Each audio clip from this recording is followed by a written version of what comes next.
ओम जन्माद्यस्य यतोन्मयादितरतः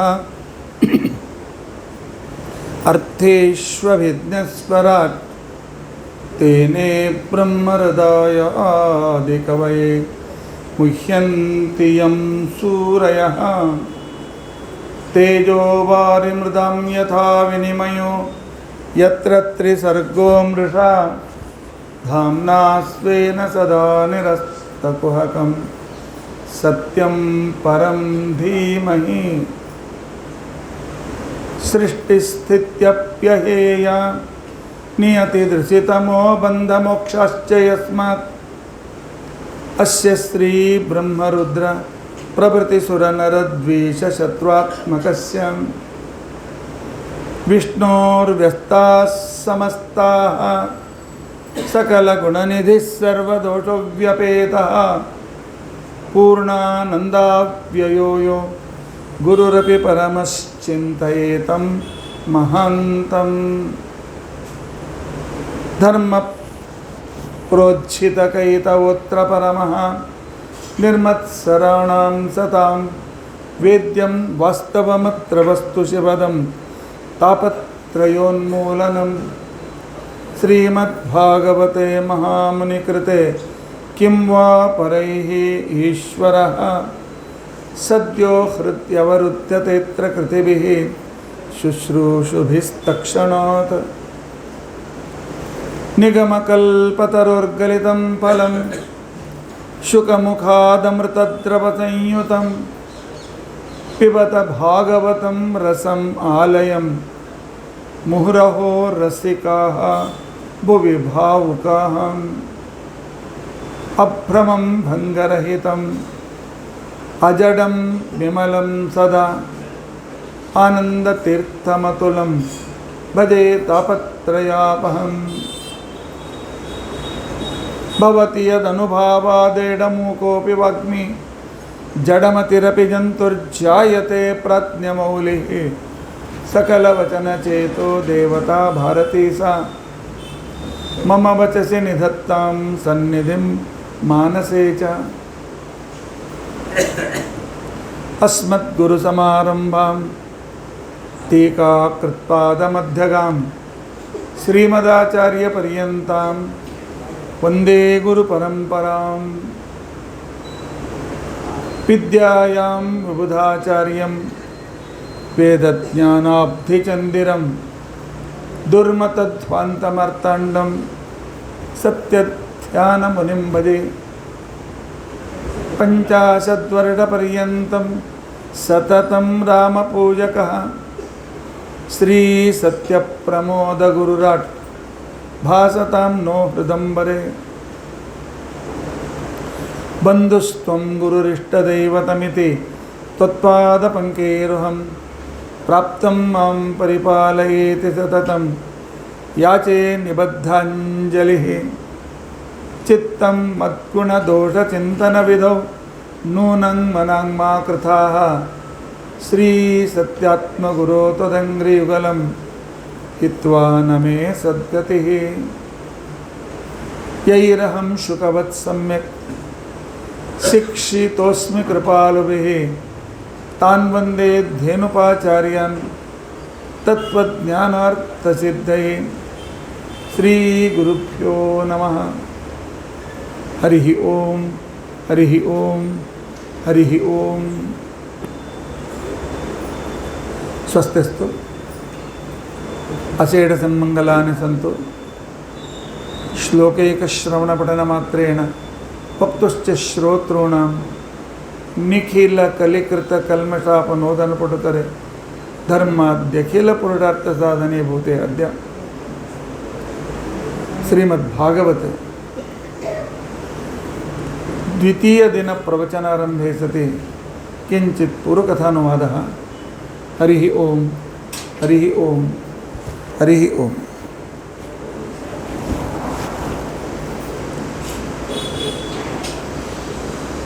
कल हमने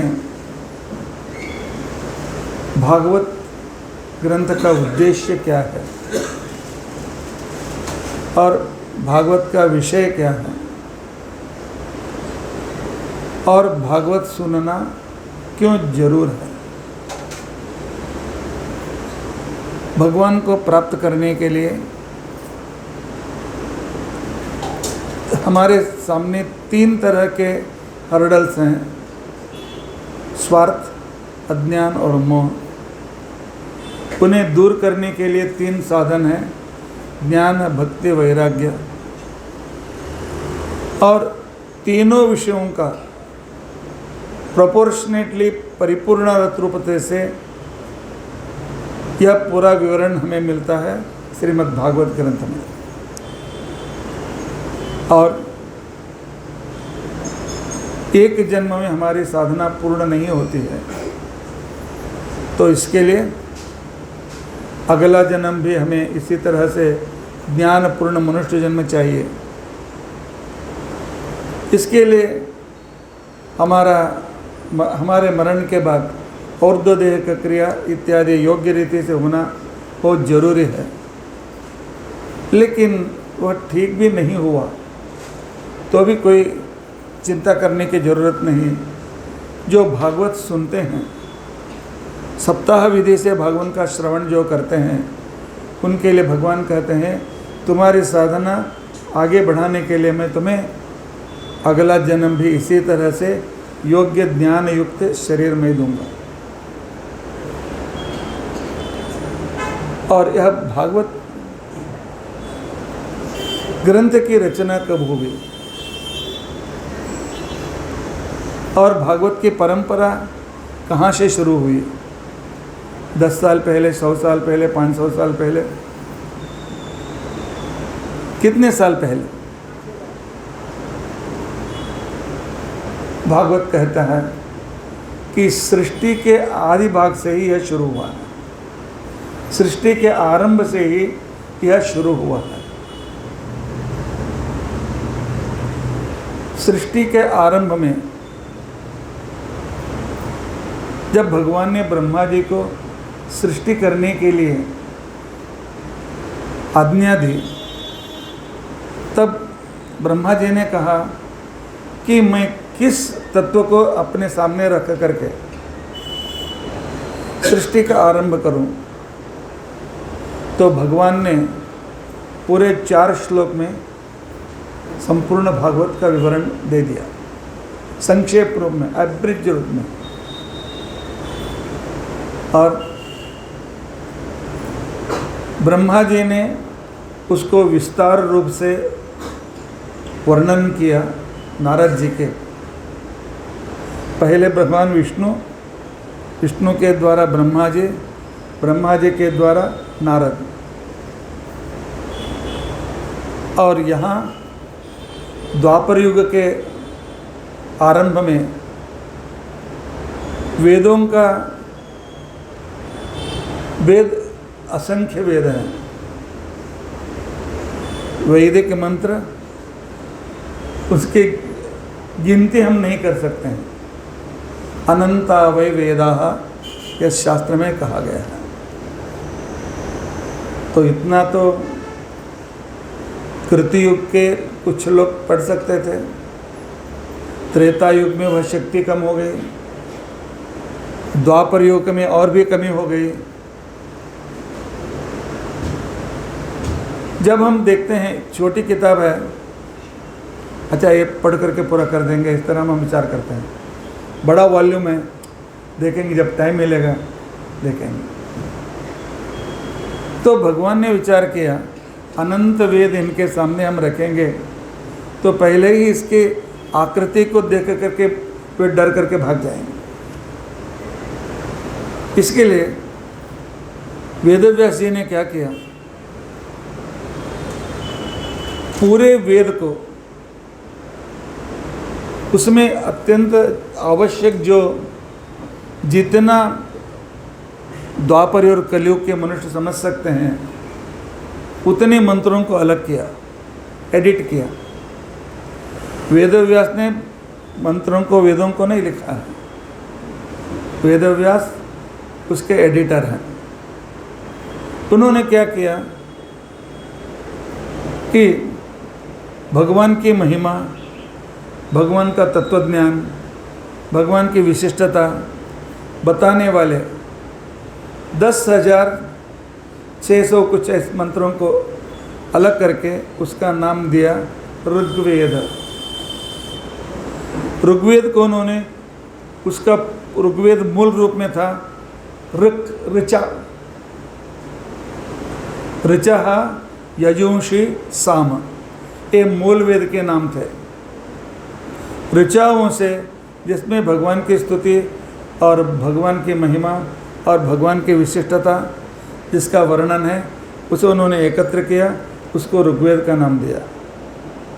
और बाद में यजुंषि अर्थात यज्ञ यागादि में जिन मंत्रों की ज़रूरत होती है, कर्मकांड में जिन मंत्रों की बहुत ज़रूरत होती है, और विधि विधान में देवताओं को संतुष्ट करने के लिए, तो यजुंषि के संग्रह से उन्होंने करीब 8,000 के करीब मंत्रों को अलग कर दिया और उसका नाम रखा यजुर्वेद।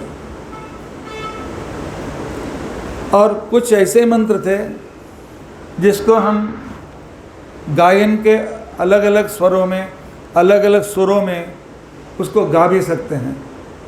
अर्थात भगवान की स्तुति करने के लिए जो मंत्र अत्यंत श्रेष्ठ थे, तो उन मंत्रों को एक जगह पर उन्होंने इकट्ठा किया। करीब 6,000 के करीब मंत्र वहाँ उसमें हैं, तो उसका नाम उन्होंने दिया सामवेद। और मनुष्य को लौकिक जीवन में उसे उसकी आवश्यकता होती है। बहुत रोग उत्पन्न हुआ, रोग दूर करने के कुछ मंत्र होते हैं। संकट आ गया, संकट को दूर करने के लिए कुछ मंत्र। शत्रु पीड़ा दे रहे हैं, शत्रुओं को पराजित करने के लिए मंत्र। भूत प्रेतों को दूर करने के लिए मंत्र। कार्य सिद्धि के लिए मंत्र। अर्थात मनुष्य के जीवन में जो भी समस्या आते हैं, मंत्रों के द्वारा उन्हें दूर करने के लिए, तो कम से कम 4,000-5,000 बीच उन मंत्रों का संग्रह करके भगवान ने उसका नाम दिया अथर्ववेद। मूल में अथर्ववेद नहीं था। ऋचा यजुंषि साम से ही संग्रह करके उन्होंने उन मंत्रों को अथर्व नाम के ऋषि को उन्होंने उपदेश दिया। उस ऋषि का नाम था अथर्वांगिरस, तो उनके नाम से उस वेद का नाम पड़ा अथर्ववेद। अर्थात इन चारों वेदों का अध्ययन जो करते हैं परिपूर्ण ज्ञान प्राप्त करते हैं। लेकिन वेद की भाषा चाल चलन की भाषा नहीं है।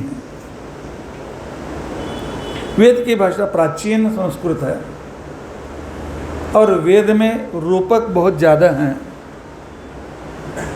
वेद ये सिंबॉलिक लैंग्वेज है, सांकेतिक भाषा है। अभी उदाहरण के लिए मैं बहुत विस्तार से बताने के लिए समय नहीं है, 7 ही दिन है, कि 9वां स्कंद, 9वां मंडल, ऋग्वेद का 9वां मंडल, 9वें मंडल के 61 सूक्तों को पवमान सूक्त बोलते हैं। अर्थात भगवान महालक्ष्मी और वायुदेव, इन तीनों की मुख्य स्तुति जिन मंत्रों में है, तो उन मंत्रों को ते सब मिलकर के 610 मंत्र हैं, 61 सूक्तों में वो विभक्त हैं। उनका हमेशा पठन पाठन करना बहुत जरूरी है। उसके बाद उन्होंने एक खेल मंत्र में ऐसा कहा गया है, जो 610 मंत्रों का अध्ययन करेगा और उसका पठन पाठन करेगा और उन मंत्रों से होम हवन करेगा, पवमान होम इत्यादि हवन करेगा, उस व्यक्ति को क्या मिलता है, प्रयोजन क्या है? तो उस मंत्र में विवरण है, तस्मै सरस्वती दुहे क्षीरम सर्पिः मधुदकम। सरस्वान अन्नदाता भगवान इन मंत्रों को अध्ययन करने वालों को वह क्या देते हैं? क्षीरम दूध देते हैं, सर्पिः घी देते हैं, मधु तो मध देते हैं और उदकम पानी देते हैं। इसका इंग्लिश ट्रांसलेशन आपको मिलेगा, after chanting these mantras they got milk, ghee, honey and water. तब आजकल के हमारे विद्यार्थी हमसे पूछेंगे कि इसके लिए 610 मंत्रों को क्यों, इतना परिश्रम क्यों करना चाहिए? 1-2 हज़ार रुपये हाथ में लिया, बाजार में गए सब मिल जाते हैं। आजकल के आधुनिक ट्रांसलेशन आप देखेंगे तो इसी तरह का उनको आपको ट्रांसलेशन मिलेगा, लेकिन यह उद्देश्य नहीं है। इतने सामान्य उद्देश्य से वेद मंत्र की क्या जरूरत होता है? व्यवहार से पैसे से मिल जाते हैं? नहीं। वैदिक भाषा में क्षीर का मतलब है संसार। हमारा जो संसार है, पति पत्नी भाई बहन सब मिलकर के एक समूह जो है उसको संसार कहते हैं। इन मंत्रों का अध्ययन करने वालों का संसार हमेशा सुखी रहता है, सांसारिक सुख मिलता है। क्षीरम सर्पिः घी। घी का स्वभाव क्या है कि हाथ को जब लग जाता है तो पानी से धोने से वह जाता नहीं है, उसका जो चिकटपना है वो जाता नहीं है, उसके लिए शिकाकाई पाउडर या साबुन लगाना पड़ता है। वैदिक भाषा में घी का मतलब है ज्ञान। आदमी का शरीर वृद्ध होता है, उसकी आयु बढ़ती है, लेकिन ज्ञान कभी कम नहीं होता, ज्ञान और भी बढ़ता जाता है। अर्थात वैदिक मंत्रों के अध्ययन से परिपूर्ण तत्व ज्ञान मिलता है। मधु का मतलब है, जैसे हनी भी मधु को संग्रह करने के लिए उस फूल से इस फूल से उस फूल से थोड़ा थोड़ा मकरंद इकट्ठा करके तो अपने मुंह में लेकर के अपने स्लावा के साथ मिला करके उसे हनी तैयार करता है। अर्थात 1 ग्राम हनी में कम से कम 1000 फूलों का तो कण उसमें मिले हुए हैं। उसी तरह से भगवान में प्रेम उत्पन्न होने के लिए एक ग्रंथ का अध्ययन काफ़ी नहीं होगा। महाभारत भी सुनो, भागवत भी सुनो, 18 पुराण भी सुनो और संतों के पद्य को भी सुनो, संतों के गाना भी सुनो। सब मिलने के बाद भगवान में प्रेम उत्पन्न होता है, भक्ति उत्पन्न होती है। उसी तरह अनेक जगह से हम जो विषय ज्ञान प्राप्त करते हैं तभी भक्ति उत्पन्न होती है। तो भक्ति की उत्पत्ति अर्थात मद का मतलब है भक्ति। और पानी, संस्कृत में पानी को जीवन कहा गया है। मनुष्य जीवन में जो उन्नति है यह इन मंत्रों के द्वारा मिलता है। अर्थात वेद मंत्र को अध्ययन करने के लिए तो बहुत सारा अध्ययन करना पड़ता है कि इन शब्द का अर्थ क्या है। नहीं तो सीधा अनुवाद कर दिया, दूध मिलेगा, घी मिलेगा, हनी मिलेगा, पानी मिलेगा। तो एक विचार करने वाला युवक कहता है कि ये सब पचड़ा क्यों चाहिए, सिर्फ पैसा ले लेंगे, दुकान से लेके आएंगे। नहीं, सांसारिक सुख, ज्ञान, भक्ति और जीवन की उन्नति यह भगवान के अनुग्रह से ही प्राप्त होती है। दूसरे साधनों से, पैसों से या किसी अधिकार से, किसी वस्तु से नहीं मिल सकता।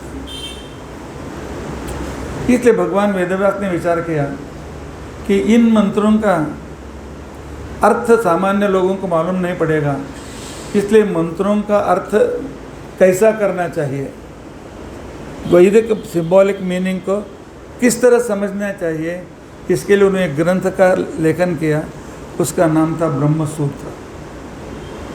ब्रह्मसूत्र वेदों को कैसे समझें, वेदों का अर्थ कैसे करें, उस ग्रंथ की उन्होंने रचना की। बाद में उन्होंने विचार किया सूत्र तो बहुत शॉर्ट हो गए, तो बहुत छोटे एक सूत्र कम से कम 100-200 विषयों को एक सूत्र में ला करके बोल सकते हैं, तो लोग नहीं समझ सकते हैं। इसके लिए उन्होंने विस्तार रूप से लिखा महाभारत। पहले वेदों का उन्होंने एडिट किया, उसको अर्थ बताने के लिए ब्रह्मसूत्रों की रचना की, और उसके बाद ब्रह्मसूत्रों के अर्थों को विस्तार से समझाने के लिए महाभारत की रचना की, और महाभारत के अर्थ को समझाने के लिए 18 पुराणों की उन्होंने रचना की। 17 पुराण, एक पुराण भी बाकी था। लेकिन फिर भी भगवान ने विचार किया, एक कलयुग के समय जब आएगा 99% व्यक्ति अपना सारा जीवन पेट, कपड़ा, मकान के लिए ही अपना सारा जीवन खर्चा करते हैं। पैसे कमाओ, खाओ पियो, मज़ा करो, अच्छे कपड़े पहनो, घर में रहो, बस यही जीवन का उद्देश्य समझते हैं। रोटी कपड़ा मकान के पीछे पड़े हुए, तो ये लोग इन ग्रंथों का तो अध्ययन नहीं करते हैं। आज हमारी दुर्दशा ऐसी है, हम भारतीय हैं, हम वेदव्यास जी की पूजा करते हैं, तो फिर भी 18 पुराणों का नाम हम कितने लोगों को मालूम है? नाम ही मालूम नहीं है, तो सब्जेक्ट क्या है किसको मालूम? तो भगवान वेदव्यास को चिंता हो गई। विद्वान समझेंगे, अध्ययनशील व्यक्ति समझेंगे, जिज्ञासु समझने की कोशिश करेंगे, लेकिन सामान्य व्यक्ति जो इनका अध्ययन नहीं कर सकता, तो उनके लिए मैं क्या करूं? किस तरह वे सोच रहे थे। अर्थात भगवान को हमारी चिंता रहती है, भगवान हमेशा हमें कैसे भला हो इसका विचार करते रहते हैं। उस समय उनसे मिलने के लिए नारद आ गए। नारद ने देखा भगवान वेदव्यास तो साक्षात विष्णु के अवतार हैं, लेकिन वेदव्यास के मुख में एक तरह की चिंता है। भगवान ने चिंता का नाटक किया था, भगवान को कभी चिंता नहीं रहती, बात अलग है। तो नारद ने पूछा, अरे भगवान, आपने इतना सब कुछ सारा काम किया, लेकिन तो क्यों चिंता में तुम पड़े हुए हो? भगवान का तुम ही गेस करो, मैं क्यों चिंता कर रहा हूं, तुम ही कल्पना करके बताओ। तब नारद जी ने कहा, देखो भगवान, आपके ये जो जितने भी ग्रंथ हैं, 17 पुराण और उसके उपपुराण, महाभारत और वेद, उपनिषद, आरण्यक, इनका अध्ययन करने के लिए 8-10 साल की उम्र में, इस विद्यार्थी की उम्र में गुरुकुल को आना पड़ेगा। कम से कम 12 से 14 साल तक अध्ययन करना पड़ेगा, तभी वेद क्या है, उपनिषद क्या है, कुछ ऐसे हैं, यह सब कुछ समझ में आता है। लेकिन कलयुग आ रहा है, कलयुग में पेट पालने के लिए अपनी ज़िंदगी पुनः खपा लेते हैं। आप इसलिए आप एक काम कीजिए, एक ऐसा सुलभ ग्रंथ की रचना कीजिए जिसमें कहानी के द्वारा तत्वज्ञान लोगों को प्राप्त हो। और हर एक कहानी के साथ ऐसे एक महात्मा की भी कहानी चाहिए। लोगों को लगना चाहिए कि मैं महात्मा के सामने बैठा हुआ हूँ, वे मुझे मार्गदर्शन दे रहे हैं। क्योंकि सज्जनों की संगति मिलती है तो हम अपनी ज़िंदगी में सफल हो जाते हैं। जब दुष्ट आदमियों के संगति में जाते हैं, कल आपने सुना देखा धुंधली के साथ उसके रहने वाले उसके लड़के की कथा ने, और गोकर्ण की भी कथा आपने सुना। सज्जनों के संगति में रहने वाला गोकर्ण, दुर्जनों के संगति में रहने वाला और धुंधुकारी, दोनों एक ही घर के एक ही पिता के यहाँ जिनका जन्म हुआ था, लेकिन योग्यता अलग। तो कलयुग में एक मुख्य साधन है सज्जनों की संगति। भागवत शुरू से कहता है कि अपना फ्रेंड सर्कल पहले परखो। तुम्हारे फ्रेंड तुम्हें अच्छे मार्ग पर ले जा रहे हैं, अच्छे तरह से तुम्हें प्रेरणा दे रहे हैं, या बुरे काम के लिए प्रेरणा दे रहे हैं। कुछ फ्रेंड रहते हैं, विद्यार्थी को कहते हैं आज हम स्कूल बंक करेंगे, चलो मैंने पिताजी के जेब से पैसे चुरा कर लाया हूँ, हम यहाँ वहाँ खा लेंगे, घूम करके स्कूल छूटते समय में घर को जाएंगे। ऐसे विद्यार्थियों के संग मित्रता करनी चाहिए कि क्या? संगति अच्छी है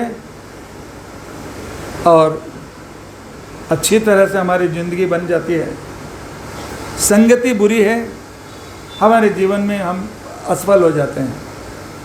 इसलिए भगवान सज्जन संगति कलयुग में बहुत विरल है।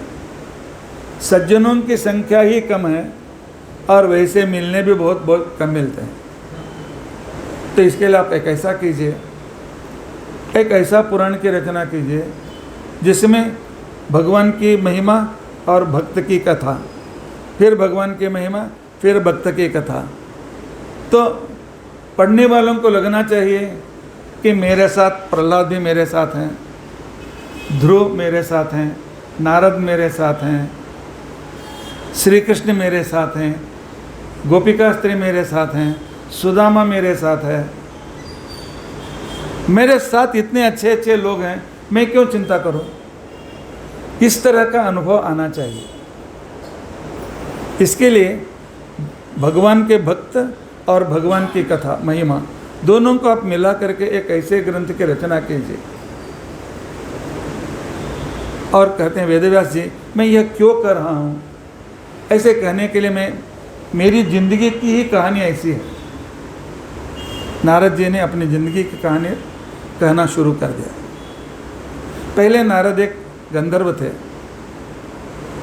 उन्होंने कोई ब्रह्मा जी की सभा में कोई गलती की तो ब्रह्मा जी ने शाप दे दिया, जाओ ऐसे गरीब के घर में जाकर के जन्म ले लो जहाँ खाना मिलना भी तुमको कठिनता हो जाए। नारद जी वेदव्यास जी के सामने अपनी कथा कहना शुरू करते हैं कि मेरा जन्म एक अत्यंत गरीब व्यक्ति जो यहाँ वहाँ दूसरों की सेवा करके, हमाले करके या कुछ दूसरा घर का काम करके अपने पेट भरता था, ऐसे घर में मेरा जन्म हुआ। 1 साल का था मैं, पिताजी गुजर गए। बाद में पेट भरने के लिए मेरी माँ ने उनके घर को जाकर के पात्र बर्तन धोती थी और किसी के घर में जाकर के कपड़ा धो करके उनको देती थी। तो इस तरह वो मुझे पाल रही थी। ठीक है, गरीबी में भी कभी आगे आ सकते हैं, लेकिन मुझे बचपन से एक पागलपन था। किसी से बात करना मुझे अच्छा नहीं लगता था। कभी मैं अकेले में बैठ जाता था, इतने लोग हैं, मैं कहीं कोने में जाकर के बैठ जाता था। कभी हंसता था, कभी रोता था। कोई मुझे पूछेगा तो मैं उनसे बताता कि हाँ, मेरी एक चीज़ तो मेरे हाथ से निकल गई है, तो कहीं पर उस चीज़ को मैं भूल चुका हूँ, लेकिन नहीं मिल रही है, मैं उसे ढूंढ रहा हूँ। तो लोग मुझसे पूछते थे कि कौन सी चीज़ है, तो कहाँ गुम गई है, कौन सी चीज़ है वही मुझे मालूम नहीं है। कहाँ गुम गई वह भी मुझे मालूम नहीं है। कौन सी चीज़ गुम गई है या कहाँ गुम गई मालूम नहीं, तो कैसे ढूंढना चाहिए। लेकिन मुझे घूम गई है, मुझे उसे पालना है। लोगों ने मुझे नाम दे दिया, पागल लड़का है। इसके लिए मुझे साथ में बुलाते नहीं थे। माँ रोज़ रोती थी, अरे मैं भी बूढ़ी हो गई, थोड़ी मेरी सहायता करो। बैठे रहते हो, हंसते हो, रोते हो, घूमते हो, कभी चलते हो, क्या मतलब इसका। कभी कभी मुझे मन में आया, माँ के साथ जाता था, बर्तन धोने के लिए मैं हेल्प करता था, कपड़ा धोने के लिए मैं सहायता करता था। एक बार हमारे गांव में एक सन्यासी आए, स्वामी जी आए। वह आषाढ़ श्रावण मास का महीना था। हमारे गांव में उन्होंने चातुर्मास्य व्रत लिया। तो जब स्वामी जी हैं, सब भक्त इकट्ठे हो जाते हैं और रोज़ अनेक लोगों का खाना बनता है। तो उस बर्तन को धोने का काम मुझे मेरी माँ को मिला। मैं भी माँ के साथ जाता था। जब माँ काम करके थक जाती थी तो मैं जाकर के देखा, कुछ वहाँ स्वामी जी प्रवचन दे रहे हैं। मैंने समझा कि प्रवचन क्या होता है, देख लो एक बार, प्रवचन से क्या फ़ायदा है। तो जब मैं गया, 5 मिनट में खड़े होकर के जब सुना, तो मुझे लगा कि जो चीज़ मैं ढूंढ रहा था मुझे मिला। और उस चीज़ के बारे में ही स्वामी जी बता रहे हैं।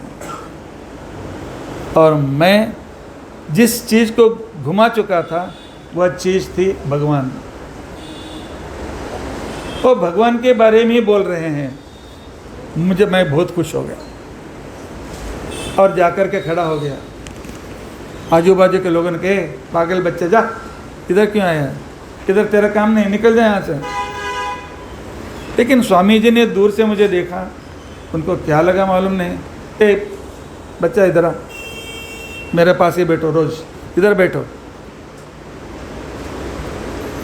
और प्रवचन के बाद उन्होंने कहा, मेरी सेवा करोगे? उसने कहा, ठीक है, मैं करूँगा। आपने मेरी चीज़ के बारे में मुझे परिचय दे रहे हैं।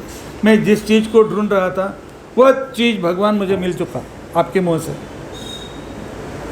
तो मैं उनके कपड़े धो देता था, उनके पैर धोता था, और उनका खाना होने के बाद पत्ता निकाल करके उधर पानी लगाना और उनके लिए पानी भर करके लाना, उनको नहाने के लिए पानी देना, मैं सेवा करना।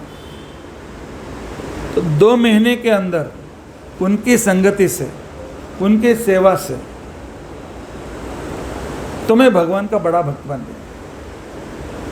और मेरे मन में हर क्षण भगवान के बारे में और भी जान लो, और भी जान लो। और जैसे जैसे चातुर्मास ख़त्म होने लगा, मुझे इतनी बड़ी इच्छा हुई इसी जन्म में भगवान का दर्शन लेना, किसी भी तरह से, कितनी भी कठिनाई हो, इसी जन्म में मुझे भगवान का दर्शन कर लेना। चातुर्मास खत्म हुआ, स्वामी जी दूसरे गांव के लिए संचार के लिए निकल पड़े। मुझे बहुत दुख हुआ, आगे मुझे मार्गदर्शन देने वाला कौन। मैं उनके पैर पड़ा, आंसुओं से उनका पैर धोया। आप मुझे छोड़ करके मत जाइए, या तो मुझे अपने के साथ लेके जाइए। उन्होंने कहा, नहीं, तुम्हारी माँ बूढ़ी हो गई है, मातृदेवो भव, माँ को छोड़कर नहीं आना है तेरे, माँ की सेवा करनी। तो मैं क्या करूँ, अभी मुझे मार्गदर्शन कौन देगा। उन्होंने देखा इस लड़के में भगवान को प्राप्त करने की लालसा है। एकांत में मुझे लेकर चले गए और मुझे भगवान के मंत्र का, श्री कृष्ण शरणम मम, इस मंत्र का उपदेश उन्होंने मुझे दिया। श्री कृष्ण शरणम मम, उसने कहा इस मंत्र का जप करो और हमेशा कृष्ण को अपने सामने लेके आओ और कृष्ण की महिमा, कृष्ण की लीला, कृष्ण के परोपकार, कृष्ण के जगदोद्धार रूप, सबका चिंतन करते रहो। और तुम जितने वेग से चिंतन करोगे उतने जल्दी भगवान तुम्हें मिल जाएंगे, चिंता मत करो। इतना कहकर वे चले गए। और मैं चिंतन के लिए बैठता था, माँ पुकारते थे, है क्या जप करते हो बेटा, उठ, एक बर्तन उठा करके वहाँ पर रख। मैं अकेले में कितना काम करूँ। मुझे कभी कभी गुस्सा आता था, मैं ध्यान करना चाहता हूँ, मेरी माँ मुझे बुला रही है, वो करो ये करो बोल रही है। लेकिन फिर भी अर्थात तो गुरुजी ने कहा था कि मातृदेवो भव, तो उसकी सेवा करना भी मेरा कर्तव्य है, समझ करके उनकी सेवा में करता था। एक दिन क्या हुआ, किसी के घर से रात में काम करके वापस लौटते समय तो बरसात हो गई थी, अंधेरा था, आने वाले माँ को किसी सांप ने डस लिया और मेरी माँ की मृत्यु हो गई। मुझे बहुत दुख हुआ। उसका अंत्य संस्कार किया, सब कुछ किया। बाद में मुझे लगा ठीक है, एक बंधन था, जब ये बंधन था, अभी बंधन भी छूट गया। अभी मेरे ध्यान पूजा और जब के लिए कोई भी मुझे बुलाने वाला नहीं है, मैं समझ करके गांव छोड़ करके एक नदी के किनारे गया, एक बड़े वृक्ष के नीचे ध्यान लगाकर बैठने लगा। कभी 2 घंटा, 6 घंटा, 8 घंटा, कभी 2 दिन, कभी कभी 7 दिन तक भी मुझे बाहर का कुछ भी ध्यान नहीं रहता था, बस श्री कृष्ण के बारे में ही सोचने लगा। 1-2-4 वर्ष चले गए होंगे।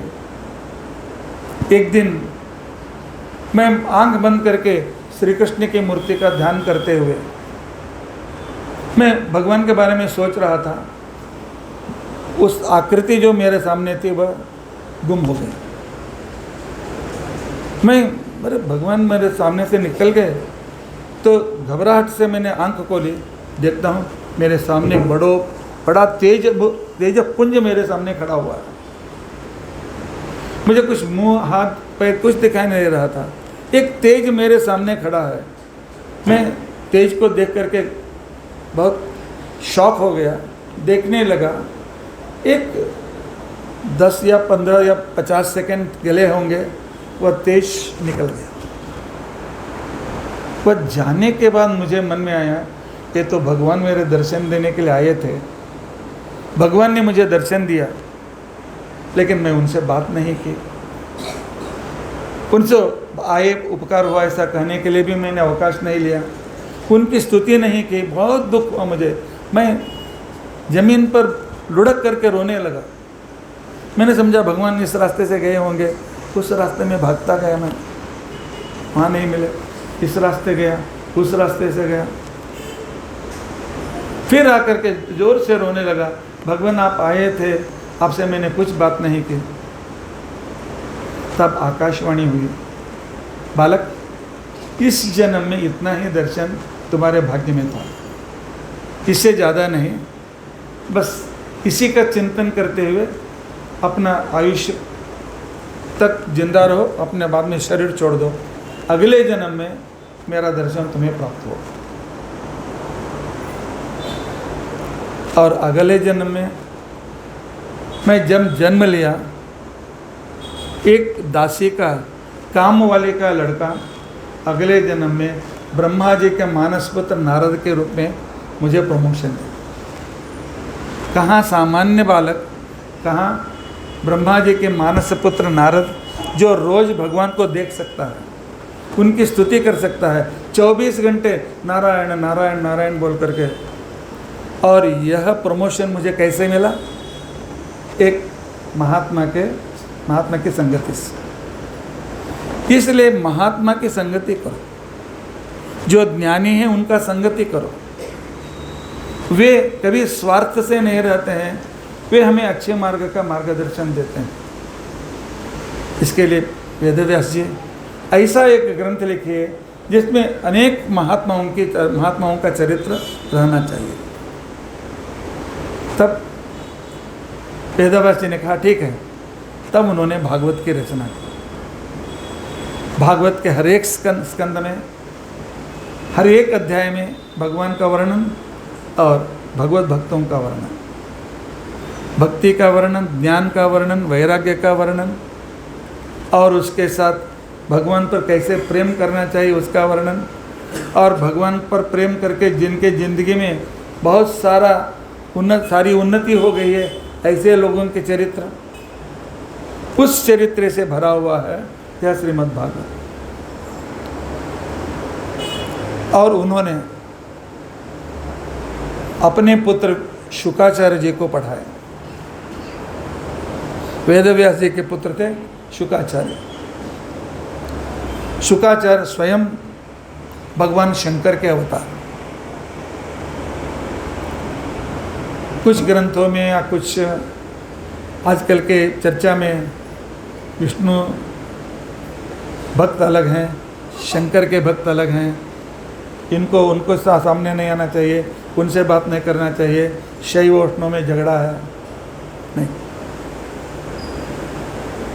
भागवत कहता है कि जितना कृष्ण हमें चाहिए उतना शंकर भी चाहिए, जितना हमें वायुदेव चाहिए उतना ही हमें इंद्र भी चाहिए, वरुण भी चाहिए, सभी देवता चाहिए। भागवत शैव वैष्णव गाणपत्य इत्यादि से आगे बढ़ करके सभी देवताओं के समावेश और उसके साथ मूल रूप से, मुख्य रूप से उनके पालक के रूप में श्री कृष्ण का विवरण श्रीमद् भागवत देता है। वेदव्यास जी तो अरण्य मथन कर रहे थे। आजकल हम होम करते समय माचिस लगाते हैं और जला लेते हैं, ऐसा नहीं। होम के लिए अग्नि तैयार करना है तो एक ऐसा पार्ट रहता है, बीच में एक होल रहता है, उसके ऊपर उस होल में जाने का इतना एक भाग रहता है, उसे रस्सी से बार बार जैसे हम दही का मथन करते हैं उस तरह बार बार मथन करने से उनके घर्षण से जो आग उत्पन्न होता है उससे होम शुरू करना चाहिए। उसे अरण्य मंथन बोलते हैं। उस समय कुछ मंत्र हैं, उस मंत्र से आप मथन करो, जल्दी अग्नि आपका उत्पन्न होती है। अभी भी अनेक जगहों पर यह चलन चाल है। अरण्य मंथन वेदव्यास कर रहे थे। स्वयं भगवान होते हुए भी वे लोगों को दिखाते थे कि कैसे होम हवन यज्ञ करना चाहिए, प्रैक्टिकल ज्ञान देते थे। उस समय घृताची नाम की अप्सरा जो भगवान विष्णु की परम भक्त थी, तो वहाँ पर आई, एक शुक के रूप में आकर के उस पेड़ पर बैठी जिसके नीचे वेदव्यास अरण्य मंथन कर रहे थे। तो उसने कहा कि भगवान, मैं आपकी बड़ी भक्त हूँ, लेकिन मेरी एक इच्छा है, आप मुझे अनुग्रह कीजिए, एक अत्यंत अद्भुत पुत्र मुझे प्राप्त हो। वेदव्यास ने तथास्तु कहा। तो भगवान के लिए संतान उत्पादन करने के लिए शादी करना चाहिए, देह संबंध करना चाहिए, ऐसा नहीं। संकल्प से ही सृष्टि करने वाले को एक मनुष्य को सृष्टि नहीं कर सकते हैं। तो उन्होंने कहा तथास्तु। उसी समय 8 साल का एक बच्चा वहाँ पर प्रकट हो गया। बहुत सुंदर, हीरे के जैसा उसका शरीर चमक रहा था। अपने मुंह से सभी वेदों को वह पठन कर रहा था। अत्यंत 8 साल का वह बच्चा अत्यंत ज्ञानी दिखाई दे रहा था। शुक के रूप में आने वाली घृताची से उनको निमित्त करके, उसके पेट में पला नहीं, कुछ नहीं, उसका निमित्त बना करके इसका अवतार हुआ। इसलिए पिताजी ने उसका नाम रखा शुकाचार्य। शुकाचार्य जन्म से ही ज्ञानी थे। तो उन्होंने सोचा कि यह निमित्त से मेरी माँ है और ये मेरे, वेदव्यास जी ने तथास्तु बोला, इसलिए मेरा पिता बनते हैं। अभी माँ पिता उनकी सेवा करो और उनकी अनुकूलता करो, उसके लिए सामान लेके आओ, वो सामान लेके आओ, ये सामान लेके आओ, बाद में शादी करो, ये झंझट मुझे नहीं चाहिए। मैं अपना पूरा समय भगवान के ध्यान में ही देना चाहता हूँ। उसने कहा पिताजी अनुमति दीजिए, मैं तपस्या के लिए निकल रहा हूँ। माता जी आपको नमस्कार, मुझे संसार में नहीं पढ़ना है, मैं निकल पड़ा बोल करके निकल ही पड़ा, जाने लगा। तब वेदव्यास जी ने सोचा कि भागवत जैसे मेरे ग्रंथ का उपदेश पाने के लिए यह लड़का अत्यंत उपयोगी है, जिसको कोई संसार में आसक्ति नहीं है, तो इस मेरे ग्रंथ को अच्छी तरह से समझ सकता है। कह करके उन्होंने पुत्रा बोल करके उसे पुकारा। भागवत में यह श्लोक है, यम प्रव्रजन्तमनुपेतमपेत कृत्यम द्वैपायनो विरह कातर आजुहाव पुत्रेति तन्मयतया तरवोपि नेदुः समतर्वभूत हृदयम मुनिमानतोस्मि। सूताचार्य जी, शुकाचार्य जी के शिष्य सूताचार्य, जो इस पूरे कल से ही भागवत शौनकादि ऋषियों को भागवत का उपदेश देने वाले, अर्थात विष्णु के द्वारा ब्रह्मा जी को भागवत का उपदेश मिला। ब्रह्मा जी ने विस्तार करके नारद को उपदेश दिया। नारद जी ने वेदव्यास से प्रार्थना की। वेदव्यास जी ने भागवत की रचना करके शुकाचार्य को सिखाया और शुकाचार्य ने सूताचार्य को सिखाया। और आज हमारे सामने जो भागवत ग्रंथ प्राप्त होता है, तो शुकाचार्य जी ने उसे परीक्षित राजा को उपदेश दिया। परीक्षित और शुकाचार्य के संवाद के रूप में आज हमारे सामने भागवत है। तब शौनकादि पूछते हैं कि परीक्षित राजा, राजा मतलब अर्जुन का लड़का अभिमन्यु, अभिमन्यु का लड़का परीक्षित, उसका इतना पुण्य कैसा था कि शुकाचार्य स्वयं उसके पास आकर के उन्होंने भागवत का उपदेश दिया। उसका कौन सा पुण्य था? ऐसा कौन सा पुण्य उसने किया था जिसमें शुकाचार्य स्वयं उसके घर आ गए? तब सूताचार्य जी कहने लगे, पांडवों का युद्ध 18 दिन तक चल रहा था। 18वें दिन शाम को जब दुर्योधन भीम का युद्ध हुआ और भीम की गदा से दुर्योधन के दोनों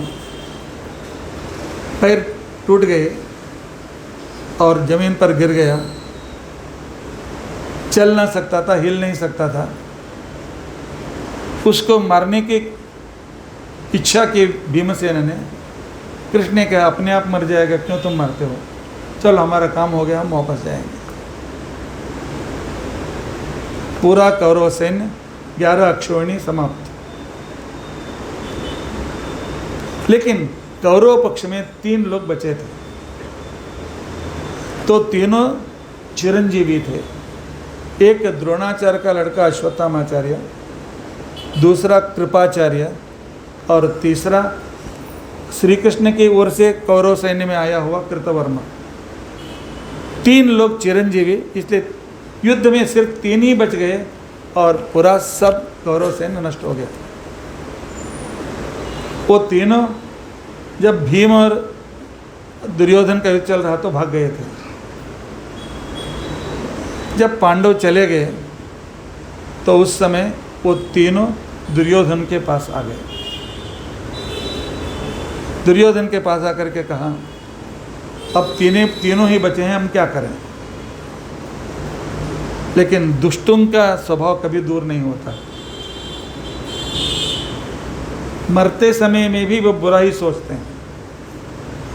दुर्योधन ने अश्वत्थामाचार्य को अपने पास बुलाया और वहाँ की मिट्टी उठाया, उनके सिर पर डाला। मैं सेनापति के रूप में तुम्हें मैं अभिषेक कर देता हूँ। 3 बचे हैं तो फिर भी हमारी पार्टी अभी जिंदा है। हमारे लोकसभा में एक व्यक्ति से एक पार्टी का है, ऐसे बहुत पार्टियां हैं। उस तरह तुम 3 लोग हैं तो कौरव अभी सैन्य जिंदा है। अश्वत्थामाचार्य ने कहा, क्या करूं? आपकी आज्ञा कि मुझे सेनापति तो बनाया है, मुझसे आप क्या चाहते हो? देखो तुम चिरंजीवी हो, इस जमीन में पांडव नहीं रहना चाहिए और कृष्ण रहना चाहिए। अपांडव अकृष्ण भूमि करो, अर्थात पांडवों को कृष्ण को मार डालो। अश्वत्थामाचार्य सामान्य व्यक्ति नहीं है, द्रोणाचार्य जी के पुत्र, सभी शस्त्र और शास्त्र को सीखने वाले, और कृष्ण भगवान है वो अच्छी तरह से जानते थे। भगवान को मैं मार नहीं सकता हूँ, वह भी मुझे मालूम था। फिर भी अश्वत्थामाचार्य ने उनको वचन दिया,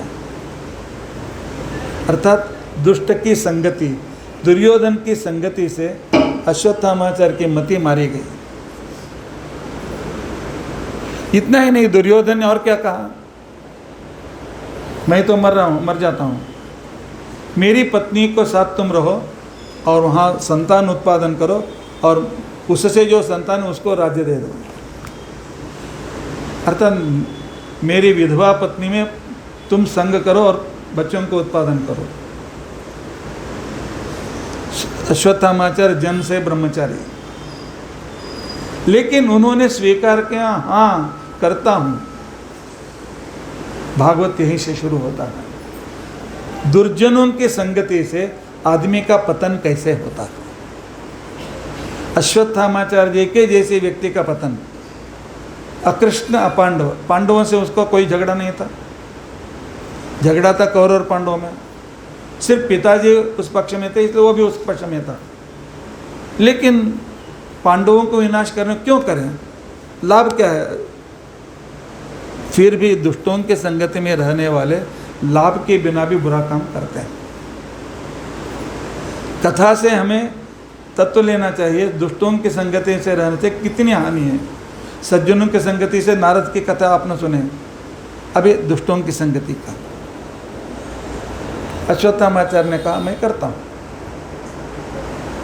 और वहाँ से वे फिर काम पांडव देखेंगे तो मारेंगे, तो भाग गए।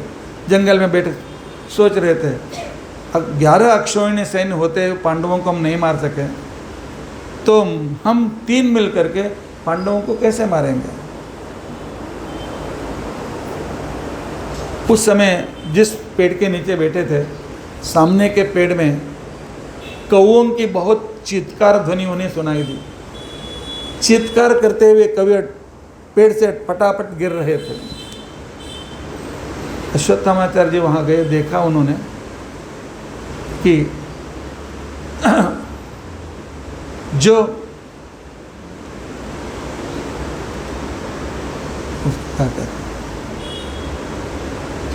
रात को जिसके आंख दिखाई देते हैं, उल्लू अथवा उल्लू जो बोलते हैं, एक उल्लू रात को कौवों को दिखाई नहीं देता है और उल्लू को दिन में दिखाई नहीं देता। तो उस उल्लू ने क्या किया, संस्कृत में उल्लू बोलते हैं, तो हर एक कौवे को मार मार करके गिरा रहा था। तो अश्वत्थामाचार्य ने कहा हमारे लिए यह एक सूचना है, आज पांडव जीत गए हैं इसलिए जाकर के आराम से सोए रहते हैं। अब सोए हैं, अभी उस पर आक्रमण करके उनको मारना चाहिए। उस समय के युद्ध नीति से सोए हुए आदमी को नहीं मारना चाहिए, ऐसा नियम था। लेकिन जब दुष्टों के संगति में रहते हैं, नियम कानून कुछ भी नहीं। तो तीनों पांडवों के शिविर को गए, पूरा शिविर सन्नाटा, सब आराम से सो गए थे, क्योंकि युद्ध हो गया है, अब कोई चिंता नहीं है। लेकिन भगवान का एक नियम है, मनुष्यों की कल्पना से भी परे भगवान का नियम चलता है। भगवान को मालूम था आज रात को अश्वत्थामाचार्य अनेक लोगों को मारने वाले हैं, इसलिए भगवान को जितने लोगों को बचाना था उनको दूसरे शिविर को लेकर गए थे। शिविर को आने के बाद उन्होंने सबको कहा कि एक ही शिविर में बहुत कंजस्ट है, अभी दुर्योधन का शिविर खाली हो गया, राजा का शिविर है, दुशासन का शिविर खाली हो गया, चलो हम कुछ लोग वहाँ जाएंगे। जिनकी आयु बाकी थी वे सब कृष्ण के साथ गए, 5 पांडव भी गए, द्रौपदी गई, और दूसरे भी कुछ लोग गए, और जिनकी आयु खत्म हो गई थी वे अब वहाँ तक कौन जाएंगे, इधर ही सो जाएंगे बस करके वहीं पर सो गए। और अश्वत्थामाचार्य तो उस शिविर के पास आए। कृपाचार्य कृतवर्मा को कहा कि आप दोनों दरवाजे पर खड़े रहो और मैं अंदर जाता हूँ, जो भी मिलता है उसको मार देता हूँ, और जो मुझे मेरे हाथ से तो कभी चूक करके बाहर भागने के लिए आते हैं, दरवाजे में खड़े होकर तुम उनको मारो। जब अश्वत्थामाचार्य जी अंदर जाना चाहते थे, भगवान शंकर ने उन्हें नहीं, आगे नहीं छोड़ूंगा, वापस जाओ। तो अश्वत्थामाचार्य ने कहा मैं भी शंकर का अवतार, तू भी शंकर, नहीं, तू अभी अवतार के रूप में दुष्ट के संगति में रहने वाला है, मेरी योग्यता तुम मेरे पास नहीं है, यहाँ से निकल जाओ। नहीं, मुझे अंदर जाना है, उन लोगों को मारना है। तब सूताचार्य जी पूछते हैं शंकर वहाँ पांडवों की रक्षा के लिए क्यों आए? हमारे भारतीय संस्कृति में एक नियम है, सोने से पहले एक सूक्त है, रात्रि सूक्त। उस रात्रि सूक्त में भगवान शंकर और दुर्गा माँ का वर्णन है। वह सूक्त पढ़ करके जो सोते हैं तो उनके पर किसी का आक्रमण भी नहीं होगा, और इतना ही नहीं, इविल पावर भी, दुष्ट शक्ति भी हमें हमारे घर के अंदर नहीं आते। लेकिन वह संस्कृति हम भूल गए हैं। हमें विश्वास है गोदरेज लॉक के ऊपर, हमें विश्वास है दूसरे जो भी इसके ऊपर, भगवान पर, शंकर जी के ऊपर, दुर्गा के ऊपर हमारा विश्वास नहीं है। रात्रि सूक्त नहीं आया तो भी सोते समय शंकर जी को और नरसिंह जी को और दुर्गा का स्मरण करो, सो जाओ। आपको कोई भी इविल पावर तुम्हारे शरीर में, मन में प्रवेश नहीं करते। बाद में अश्वत्थामाचार्य जी ने अनेक अस्त्र शंकर जी के पर छोड़ा, शंकर जी ने सबको निगल गए। कुछ समय के बाद उन्होंने कहा ठीक है, आज इस शिविर में जो हैं उनकी आयु खत्म हो गई है, श्री कृष्ण की इच्छा है ये भी चले जाएं, इसके लिए अभी अंदर चले जाओ। उन्हें अंदर छोड़ दिया। अश्वत्थामाचार्य को जो भी हाथ में मिले, सबसे पहले मिला पांडवों का सेनापति धृष्टद्युम्न, उसको मार डाला, उसके भाइयों को मार डाला, और दूसरे कितने पांचाल जो राजवंश था उस रात में पूरा खत्म हो गया। एक शिविर के अंदर अश्वत्थामाचार्य ने प्रवेश किया, छोटा शिविर था। देखते हैं पांचों पांडव सोए हुए हैं।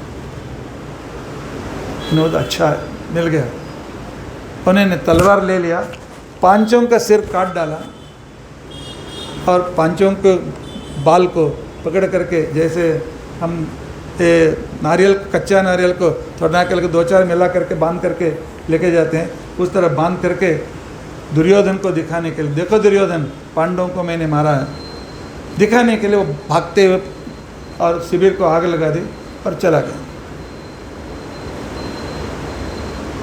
अभी तक दुर्योधन की परिस्थिति कैसे हो गई थी?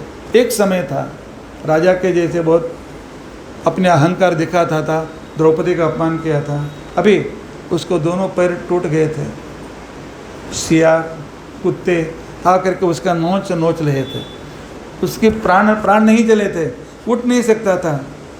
उस राजा की अवस्था ऐसी हुई, उसको मरने से पहले ही उसके शरीर के मांस कुत्ते, सियार, दूसरे अनेक क्रूर प्राणी निकाल करके वह रो रहा था, चिल्ला रहा था। पाप का, दुख का अनुभव कभी कभी इसी जन्म में हमें अनुभव करना पड़ता है। इसलिए पाप करने से पहले 1000 बार हमें सोचना है। पाप आराम से कर लेते हैं, लेकिन हम सोचते नहीं कि इसका फल हमको ही भोगना है, मेरे पाप का फल मुझे ही भोगना है, दूसरे को नहीं। इसलिए शास्त्र में जिसको पाप बताया गया है उसको कभी मत करो। दुर्योधन जो इतना अहंकारी था, कोई रक्षक नहीं, उसके शरीर को नोच नोच करके यहाँ से वहाँ खींच रहे हैं। अश्वत्थामाचार्य जी गए, दुर्योधन कुत्ते कितने भाग गए। दुर्योधन देखो पांचों पांडवों को मैं मार कर आया, उन पांचों का सिर देखो। एक शत्रु अपने शत्रु को जितना अच्छे तरह से पहचानता है, दूसरे लोग नहीं पहचानते हैं। उन्होंने कहा ये पांडव नहीं है, ये पांडवों के लड़के हैं। द्रौपदी के 5 लड़के हैं, अपने पिता के जैसे ही वो दिखाई देते हैं, इसलिए तुमको लगा कि ये पांडव हैं। इसके लिए अश्वत्थामाचार्य ने कहा ठीक है, तो पांडव तो अभी बूढ़े हो गए हैं, 10, 20, 30 साल में तो अभी मर जाएंगे, और ये द्रौपदी के सभी बच्चे मर गए हैं, युद्ध में अभिमन्यु भी मर गया है, पांडवों की कोई संतति बाकी नहीं है, बस पांडव वंश खत्म हो गया, खुशी से प्राण छोड़ो। दुर्योधन कहता है नहीं, पांडवों का एक बीज अभी बाकी है। अभिमन्यु की पत्नी उत्तरा, उसके गर्भ में अभिमन्यु का लड़का पल रहा है,